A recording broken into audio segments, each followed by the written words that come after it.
The countdown is on for Election Day. In about 13 hours, the polls will open across the country and all over the Gulf Coast.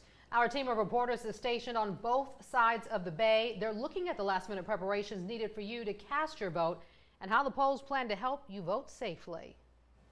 We're going to start in Baldwin County tonight, where a population boom could lead to long lines at the polls. Election officials are taking steps to ease the pain of enduring traffic and parking problems at voting locations. NBC 15's James Gordon joins us now with more on what's being done to make Election Day run smoothly. James? Well, here at the Loxley Civic Center, parking should not be a problem compared to perhaps some other areas in the county that do have parking problems. Now, in Baldwin County, there are close to 177,000 people registered to vote. 12,000 of those have already voted absentee. So as you can see, the lines could be long at a lot of places. We're going to have an officer actually on the scene here beginning at 6 a.m., an hour before the polls get here, because we do think people are going to show up early, trying to do that early morning vote. Spanish Fork Police Chief John Barber is talking about the traffic he and his officers expect to tackle on Election Day on US 31 at the Life Assembly of God Church.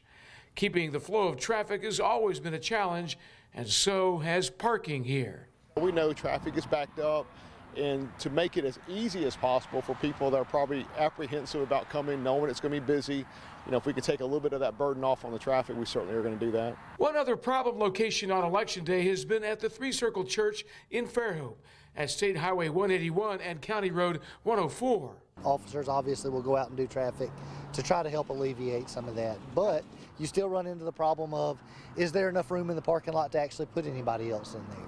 So it does cause difficulties, but we will figure it out and get it done. Fairhope police are aware and will patrol the area.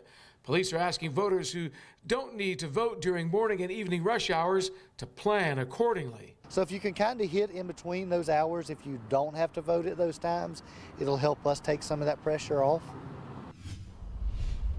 Now, one other problem parking location was at the Fairhope Baptist Church, and that polling place has been moved to the Homestead Village at Fairhope, and voters there have been notified. Also, election officials are adding 2 more voting machines to the civic centers at Daphne, Fairhope, and in Foley to move the lines along tomorrow. Now we're live in Baldwin County. James Gordon, NBC 15 News.